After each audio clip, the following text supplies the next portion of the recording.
നിരവധി കാര്യങ്ങളാണ് ചെയ്തുകൊണ്ടിരിക്കുന്നത്. പ്രധാനമന്ത്രി ആവാസ് യോജന വഴി ഇന്നുവരെ രാജ്യത്ത് 4 കോടി പുതിയ വീടുകൾ നിർമ്മിച്ചു നൽകി കഴിഞ്ഞിരിക്കുന്നു. ഇതിൽ 1 കോടിയിലധികം അടച്ചുറപ്പുള്ള വീടുകൾ കിട്ടിയത് നഗരപ്രദേശത്തെ സാധാരണ ദരിദ്രരായ മനുഷ്യർക്കാണ്. ഈ പദ്ധതി മൂലം കേരളത്തിൽ 25 ലക്ഷം നഗരവാസികൾക്കാണ് ഉറപ്പുള്ള വീടുകൾ കിട്ടിയത്. सुहृदगणे, गरीब परिवारों का बिजली का बिल बचे, इसके लिए पीएम सूर्यघर मुफ्त बिजली योजना शुरू की गई है। गरीबों को आयुष्मान भारत से 5 लाख रुपए का फ्री हेल्थ ट्रीटमेंट मिल रहा है। नारी शक्ति की स्वास्थ्य सुरक्षा के लिए मातृ वंदना योजना जैसी स्कीम बनाई गई है। केंद्र सरकार ने 12 लाख रुपए तक की इनकम उसको टैक्स फ्री कर दिया है। इसका बहुत बड़ा फायदा केरला के लोगों को भी हुआ है, विशेष करके मध्यम वर्ग को हुआ है, सैलरी क्लास को हुआ है। പ്രിയപ്പെട്ടവരെ, ദാരിദ്ര്യരേഖയ്ക്ക് താഴെയുള്ളവരെ വലിയ വൈദ്യുത നിരക്കിൽ നിന്നും രക്ഷിക്കുന്നതിന് വേണ്ടി സൗജന്യ വൈദ്യുത പദ്ധതിയായ PM സൂര്യഘർ യോജന രാജ്യത്ത് നടപ്പാക്കിയിട്ടുണ്ട്. രാജ്യത്തെ പാവപ്പെട്ടവർക്ക് പ്രതിവർഷം 5 ലക്ഷം രൂപയുടെ സൗജന്യ ചികിത്സ ഇന്ന് കിട്ടുന്നുണ്ട്. നമ്മുടെ രാജ്യത്തിന്റെ കരുത്തായ നാരീശക്തിയുടെ, സ്ത്രീ ശക്തിയുടെ ആരോഗ്യ സംരക്ഷണത്തിനായി മാതൃവന്ദന പോലെയുള്ള വിവിധ പദ്ധതികൾ ഇന്ന് കേന്ദ്ര സർക്കാർ നടപ്പാക്കിയിട്ടുണ്ട്.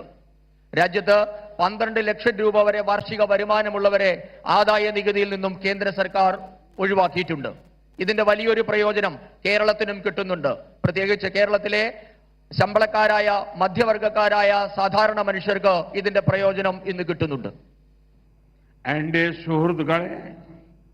बीते 11 वर्षों में करोड़ों देशवासियों को बैंकिंग व्यवस्था से जोड़ने का बहुत बड़ा काम हुआ है। अब गरीब, SC, ST, OBC, महिलाओं, फिशरमैन, इन सभी को भी आसानी से बैंक लोन मिलने लगे हैं। जिनके पास कोई गारंटी नहीं है, सरकार खुद उनकी गारंटर बन रही है. പ്രിയപ്പെട്ടവരെ, കഴിഞ്ഞ 11 വർഷമായി രാജ്യത്തെ സാധാരണ മനുഷ്യരെ ബാങ്കിംഗ് സമ്പ്രദായവുമായി ബന്ധിപ്പിക്കാൻ കേന്ദ്ര സർക്കാർ വലിയ പ്രയത്നമാണ് നടത്തിവരുന്നത്. അതുമൂലം രാജ്യത്തെ പട്ടികജാതി, പട്ടികവർഗ, പിന്നോക്ക വിഭാഗം, സ്ത്രീകൾ, മത്സ്യത്തൊഴിലാളികൾ തുടങ്ങിയ വിവിധ ദുർബല വിഭാഗങ്ങൾക്ക് ഇന്ന് ബാങ്ക് വായ്പ അനായാസം കിട്ടിത്തുടങ്ങിയിരിക്കുന്നു. വായ്പയെടുക്കാൻ ഈട് നൽകാനില്ലാത്തവർക്ക് കേന്ദ്ര സർക്കാർ സ്വയം ഈട് നിന്ന് ഇന്ന് വായ്പ വിതരണം ചെയ്യുന്നുമുണ്ട്. एंडे सुहृदगणे, जो लोग सड़कों के किनारे, गलियों में सामान बेचते हैं, इन स्ट्रीट वेंडर्स की स्थिति भी पहले बहुत बुरी थी. उन्हें सामान खरीदने के लिए कुछ 100 रुपये भी महंगे ब्याज पर लेने पड़ते थे. केंद्र सरकार ने पहली बार इनके लिए PM स्वनिधि स्कीम बनाई. इस स्कीम के बाद देश भर में लाखों साथियों को बैंकों से बहुत मदद मिली है. लाखों स्ट्रीट वेंडर्स को जिंदगी में पहली बार बैंक से कोई लोन मिला है. പ്രിയപ്പെട്ടവരെ, നേരത്തെ നമ്മുടെ രാജ്യത്തെ വഴിയോര കച്ചവടക്കാർ, തെരുവ് കച്ചവടക്കാർ എന്നിവരുടെ അവസ്ഥ വളരെ പരിതാപകരമായിരുന്നു. കച്ചവട സാധനങ്ങൾ വാങ്ങാനായി അവർക്ക് ചെറിയ തുകയ്ക്ക് പോലും വലിയ പലിശ കൊടുക്കേണ്ടി വന്ന സാഹചര്യമാണ് ഉണ്ടായിരുന്നത്. ഇവർക്കായാണ് കേന്ദ്ര സർക്കാർ ആദ്യമായി പ്രധാനമന്ത്രി സ്വനിധി പദ്ധതി ആവിഷ്കരിച്ചത്. ഇതോടെ ലക്ഷക്കണക്കിന് സഹോദരങ്ങൾക്ക് ബാങ്കിൽ നിന്ന് വലിയ സഹായങ്ങൾ കിട്ടാൻ തുടങ്ങി. ലക്ഷക്കണക്കിന് തെരുവ് കച്ചവടക്കാർക്ക് ജീവിതത്തിൽ ആദ്യമായി ബാങ്ക് വായ്പ കിട്ടിയതും PM സ്വനിധി പദ്ധതി നടപ്പാക്കിയ ശേഷമാണ്.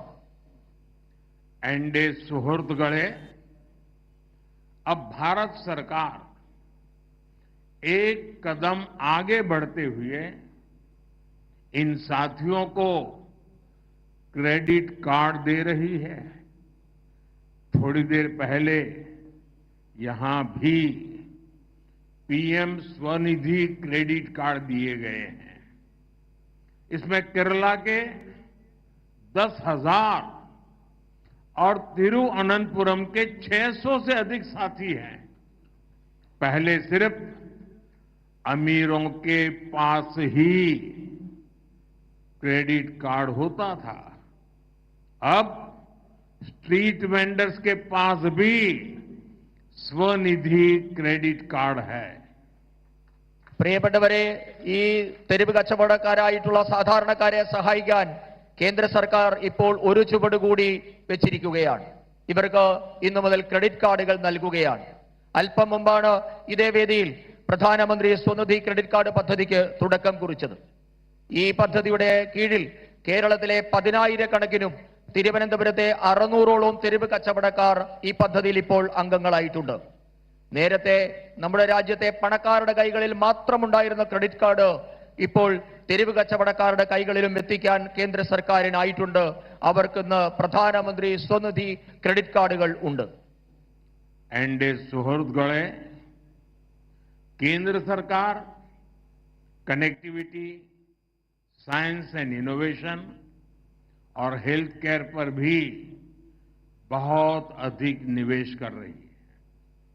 केरला में CSIR के इनोवेशन हब का लोकार्पण, मेडिकल कॉलेज में रेडियो सर्जरी सेंटर की शुरुआत, इनसे केरला को साइंस, इनोवेशन और हेल्थ केयर का हब बनाने में मदद होगी. പ്രിയപ്പെട്ടവരെ, നമ്മുടെ രാജ്യത്തെ നഗരങ്ങളെ തമ്മിൽ, സ്ഥലങ്ങളെ തമ്മിൽ ബന്ധിപ്പിക്കൽ, സയൻസ്, ഗവേഷണം, കണ്ടുപിടുത്തം, ആരോഗ്യരംഗം എന്നീ മേഖലകളിലും കേന്ദ്രം ഇന്ന് വലിയ തോതിൽ നിക്ഷേപം നടത്തുന്നുണ്ട്. അതിന്റെ ഭാഗമായി ഇപ്പോൾ കേരളത്തിൽ CSIRലെ ഇന്നൊവേഷൻ ഹബ്ബ് രാഷ്ട്രത്തിന് സമർപ്പിച്ചു. നമ്മുടെ ശ്രീചിത്ര മെഡിക്കൽ കോളേജിൽ റേഡിയോ സർജറി സെന്ററിന് ഇന്ന് തുടക്കമായിട്ടുണ്ട്. ഈ കാരണങ്ങൾ കൊണ്ടൊക്കെ ശാസ്ത്രം, ഗവേഷണം, കണ്ടുപിടുത്തം, ആരോഗ്യം എന്നീ മേഖലകളുടെ ഒക്കെ ആസ്ഥാന കേന്ദ്രമായി മാറാൻ കേരളത്തിന് സഹായകരമാകും. एनडीए सुहृद गणे, आज देश के दूसरे हिस्सों से केरला की रेल कनेक्टिविटी और सशक्त हुई है.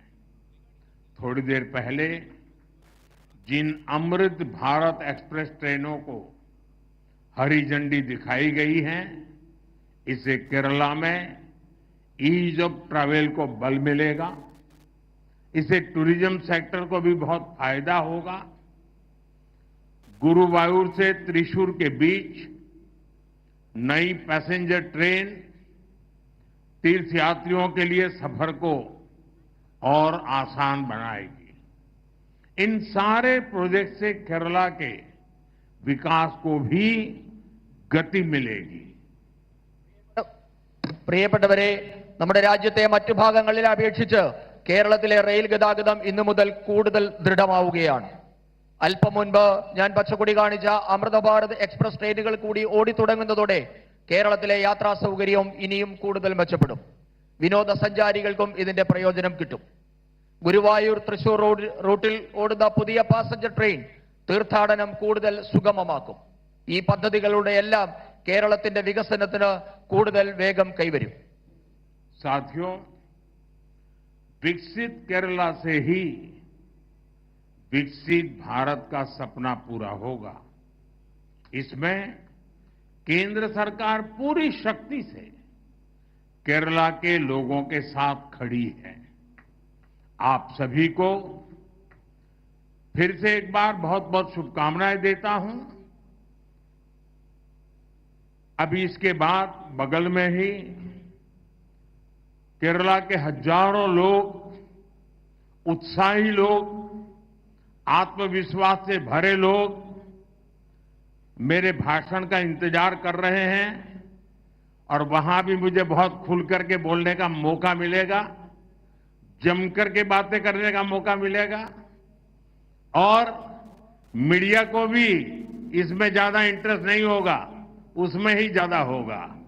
तो मैं आज इस कार्यक्रम में यहीं पर अपनी बात पूरी करूंगा और फिर मैं 5 मिनट के बाद बगल में कार्यक्रम में जाकर के वहां बहुत सी बातें जो केरला के भविष्य से जुड़ी हुई हैं मैं जरूर वहां बताऊंगा। പ്രിയപ്പെട്ടവരെ, വികസിത കേരളത്തിൽ കൂടി മാത്രമേ വികസിത ഭാരതം എന്ന സ്വപ്നം പൂർത്തിയാക്കാൻ സാധിക്കുകയുള്ളൂ. ഇതിനായി കേന്ദ്രം കേരളത്തിലെ ജനങ്ങൾക്കൊപ്പം പൂർണ്ണമായി ഉണ്ടാകുമെന്ന് ഞാൻ ഉറപ്പു നൽകുകയാണ്. നിങ്ങൾക്ക് എല്ലാവർക്കും ഒരിക്കൽ കൂടി ഞാൻ ആശംസകൾ നേരുകയാണ്.